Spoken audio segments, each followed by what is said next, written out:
Hey guys, Coach Bobby Joe Stahl here with San Diego Mesa College, and today we're talking about one of the most important topics that we'll discuss as a team or as a class, and that is communication. So without further ado, we'll get started with the presentation.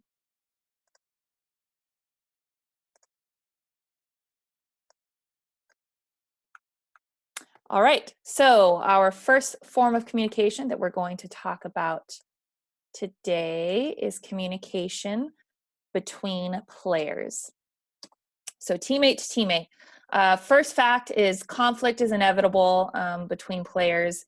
The reason being, short answer, is that everybody is different. The way someone thinks, their prior experiences in life are all unique to the individual, and they create a reality for themselves that is maybe very different than somebody else's reality. So that's the short answer, is folks are just different. So we're going to have a difference of opinions.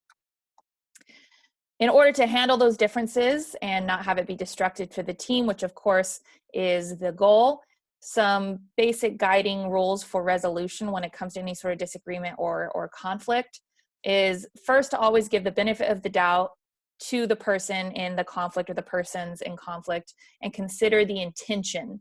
A lot of times folks jump to conclusions and think the very worst and then retaliate, and then it becomes a war when it might have not been that big of a deal in the first place. So always give the benefit of the doubt and consider the intention of the people or person that's involved.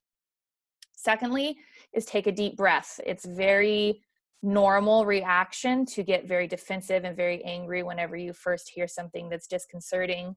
But take a deep breath, give yourself 24 hours to decompress, and then decide, is this even worth the energy? And this is sort of just a choose your battles thing. Was it a little thing that maybe you blew out of proportion, or was it actually something substantial that should be discussed with the people or person involved? Next, understand the other person's perspective, and even if it's not the same as yours, to have empathy and ultimately to agree to disagree. So I think it's important when there's a conflict with anybody to first take yourself out of your own feelings and put yourself in the shoes of the other person involved to try to gain some sort of understanding of that person, to have empathy of why that person might feel the way they feel. And even if it's not something you agree with, that you can understand. So the point here is not to change the person's mind or anything like that. It's just for them to understand and hear you, for you to do the same to them, and then say, okay, we understand each other even if we don't agree, and then we just agree to disagree and keep it moving on. Find the common ground and move on. And again, no conflict between you and another person is more important than the team. So this is sort of just, don't blow things out of proportion. Don't make this season or don't make your experience about some conflict that you may have with someone else, rather think, okay, what are we here for, right? We're here to be a team. We're here to play volleyball, and let's make our season and our team about that and not about some conflict that you might have with another person, because ultimately it's not about you and it's not about the other person. It's about the greater good of the team, and making sure that we keep that in mind and not let our own personal feelings get in the way of the bigger picture. Teammate to teammate on the court. So this is communication that's just on the court in general. And this is a humongous important part of the game. Anytime you see a high level team at the communication and the noise level on the court is always high. That's in practice, that's in games. So we're going to quickly discuss some things that can be said on the court. We kind of call this your volleyball language, your volleyball lingo, the type of commentary you're giving to yourself or to others on the court, about what's going on your side, about what's going on the other side. There's so much that goes into communication, but the better you can understand what to look for, what to say based on what you see, and how to communicate those things to your teammates, the better you can get a grip on exactly what you should be saying and when you should be saying it, and how it actually translates into executing the game better. Then of course that's just the higher level of player that you are, or as what we like to call volleyball IQ, being able to identify certain things and communicate about those things as they pertain to your position and other people on to the left and right of you on the court. So what are some things you can say before the ball is in play on the court? So in serve receive, Obviously, the other team serving the ball to you. The most common thing that's easy to talk about and should be talked about every time between the passers would be your serving seams. All right. If you are a setter and you are in serve receive, you should be communicating then to your hitters on what they should be running in that serve receive play. Of course, like we always say, you have a plan going into a play. And as soon as that ball is live, based on that first contact, maybe the play that you wanted to run, you can no longer run because you don't have the quality of pass you wanted. We then go to what's called going audible. So as soon as plan A goes out the door because you didn't get a good first contact, you're now just audible and calling for something that you can run and moving on from the play call that you wanted to play. So that's just some basic things you can talk about in serve receive. So for passers, it's our seam. For setters, it's what we're hitting or what our hitters are hitting. And then for hitters, it's making sure that you are going for the play that you called or going audible and calling for something else. When you are serving to the other team, the conversation amongst back row players, you're in your base, you should be talking about looking for an overpass from the other team. You should be looking for the setter dump for the other team. Front row players are identifying the hitters on the other side of the net, where they're coming from, what you think they're running. Is the setter front row? Is the setter back row? Those are some of the main things that the front row players should be talking about. And setters, you can usually then call some sort of free ball play in this scenario. So you have the play calls that you make in serve receive and the play calls that you make when you're serving the ball and playing defense and hoping that if you get an easy ball or free ball returned, you have a free ball play that you've dialed up.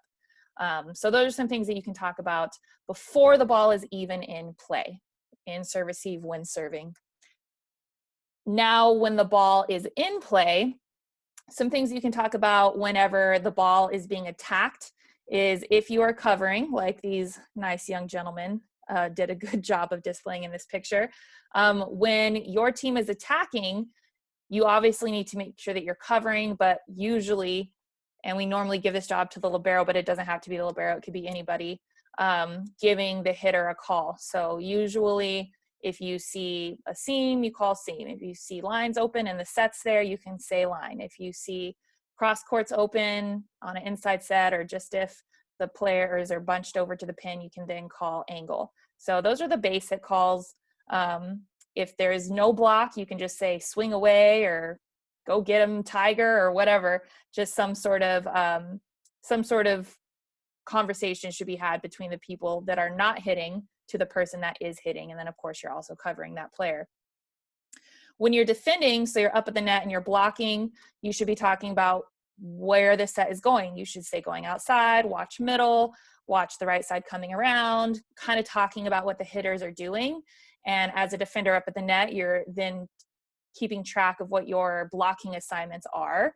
And so you need to know if you need to defend the overpass, if you need to defend that setter dump, and then you look for the quick attack from the middle. And then once we know maybe the pass is out outside of the range where the setter can set the ball, then you need to focus on the pin. So your eye progression goes from the first contact on the other side to the second contact on the other side to then tracking your middles to then tracking your pins.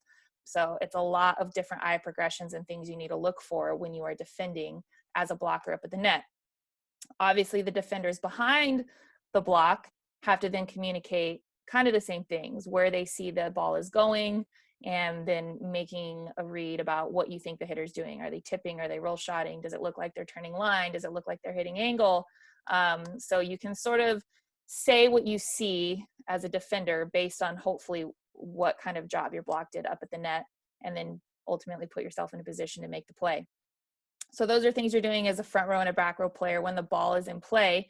And then we talk a lot about what do we say off the ball. So if you're not the person making the contact on the ball, then what are some things you can be talking about? What are some things you can be doing? Covering, like we already talked about, is very important. Making sure that your eyes are up at the block, not just watching the hitter hit. Locating, like I said, where is that ball going? Where do you think it's being set? What kind of tack do you think you're going to get over the net? Free ball, down ball, so on. And then giving direction based on what you see. So even if you're not the person, say, passing the first contact and serve receive, you can still be giving direction to the person on the other side of the court, whether that ball is short, deep, right, left. You can be giving a name. And then other direction would be like on a broken play. Are you letting a player know that they're safe from running into a wall or a bleacher? Are you available to hit so that your setter can locate you and send the ball to where you're at? If someone's pursuing the ball, are you following that person? Are you letting them know that you're with them? And just sort of giving everybody direction on what's going on, even if you're not the person making the contact on the ball. And then just good old-fashioned encouragement is always good. Encouraging someone to go hit the ball, encouraging someone to go pursue a ball on a broken play. Just anything that sort of keeps your voice going and keeps the teammates on the court not just knowing that you're there, but being able to kind of feel your presence with the things that you're saying and the kind of the energy that you're giving off. So a lot of things that you could talk about, but those are just some examples. All right, we're going to move on now to communication between a player and coach. So this is stuff straight out of our player handbook. Effective and productive communication. As a player, you're solely responsible to know when scheduled items are and when things are due. That's for this class. That's for anything that's required of the volleyball team. There are numerous methods of communication. The one we currently use the most is on GroupMe, and that's what we use most of the time. We ask that when you receive a message that you press, the heart button on the upper right-hand side that kind of indicates that you got the message. And then, of course, if we call you, if we text you, we expect a response in either of those fashions as well. And again, for every season, we use a certain type of group messaging system. And for now, we've been using GroupMe, and that's been working for quite a while. And obviously, got to have the app downloaded, got to stay on top of it. And then if we ever have anything super, super long or substantial, we might send an email. But for the most part, we keep everything on GroupMe, and that's where we communicate. So it's so important that you stay on there, that you heart the messages, and that you're involved on that platform, and you're not just checking it every other day, but you're checking it regularly, just like you would your text messages or your Snapchats or your Instagram stories or whatever. All right. Player to coach, dealing with issues. It is integral to the program that the player communicates ahead of time with a coach if there are extenuating circumstances that cause them to miss a game or practice. They should also communicate with their coach when there are other physical, emotional, or social issues that may interfere with their level of effort or concentration. 24-hour notice is preferred if the situation allows. So again, we need to know what's going on with you. We're reasonable, and we'll be understanding as best we can, but it's important that we know what's going on with you. So again, the bigger notice you can give, the better. And please leave no stones unturned with your coaches or teammates. We have an open door policy. Any questions, comments, or concerns are better out in the open, dealt with, and addressed as soon as possible. The only way that we can fix a problem is if we know about the problem. And the only way we can make something better for you as a player is if you come to us with your problem and we try to get to some sort of resolution. We cannot fix the problem if we do not know that the problem exists.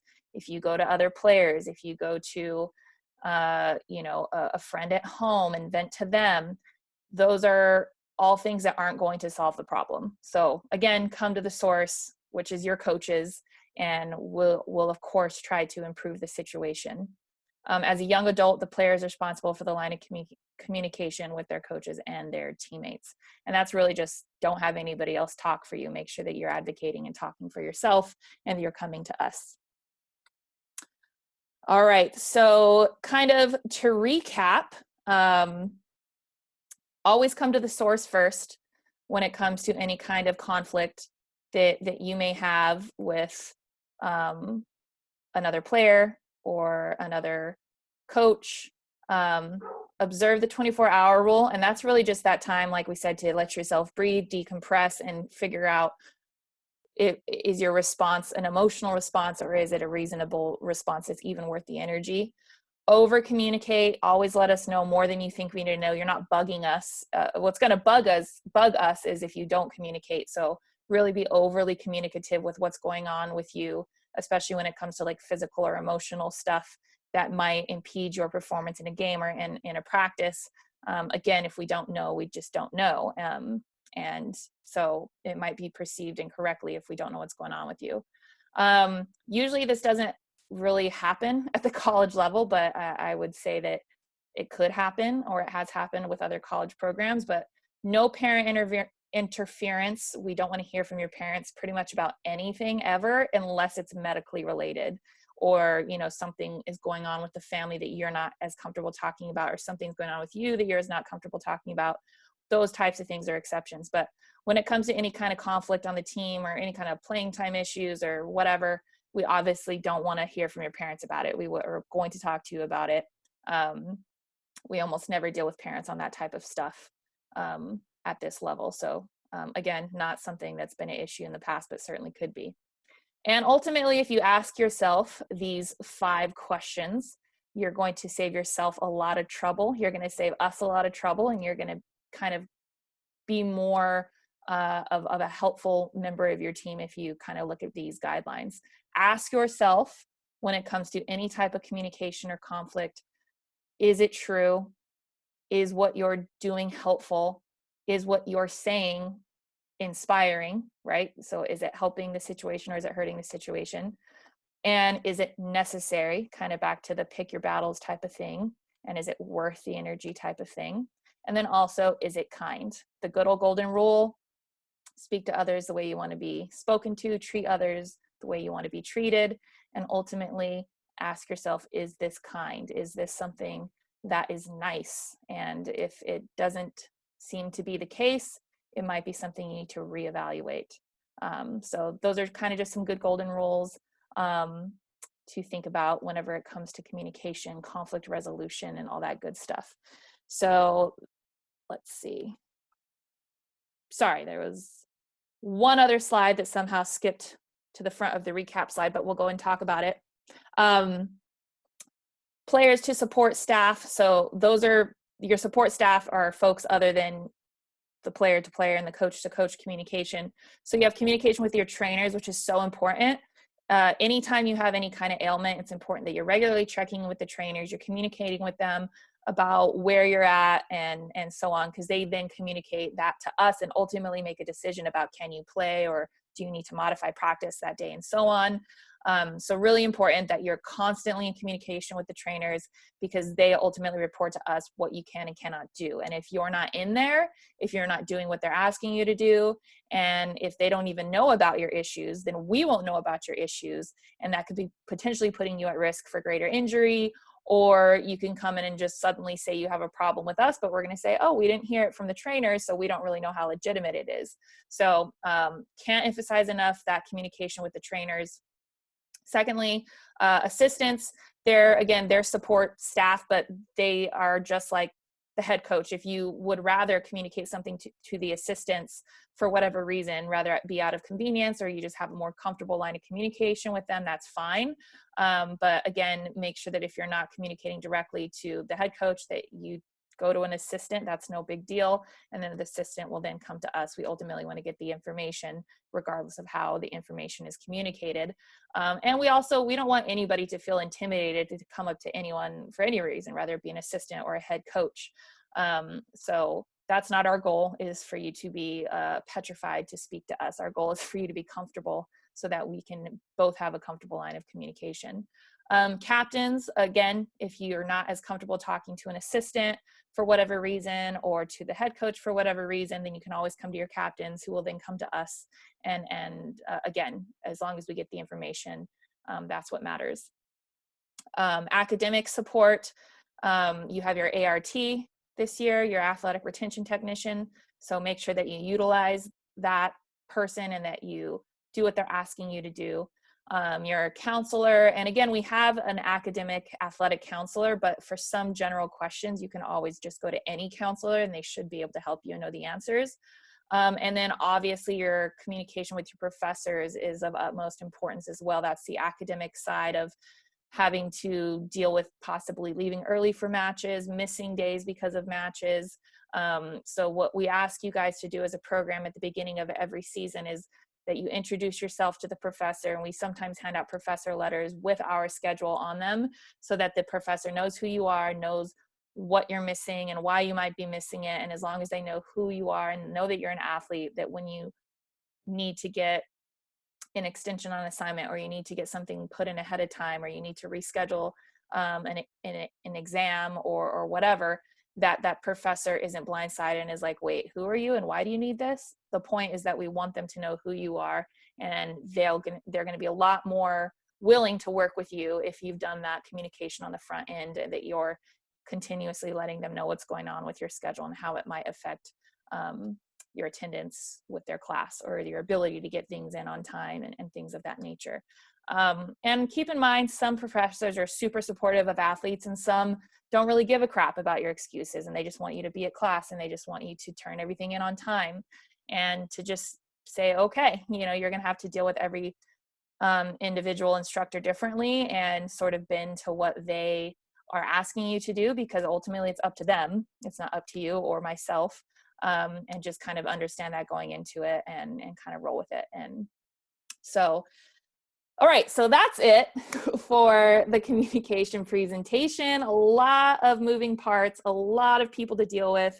That is one of the greater parts of being a part of a volleyball program and a volleyball team, is that you do have to learn how to work with so many different people on so many different logistics, and you have to learn how to to resolve your conflicts, and you have to learn how to properly utilize the resources that are available to you.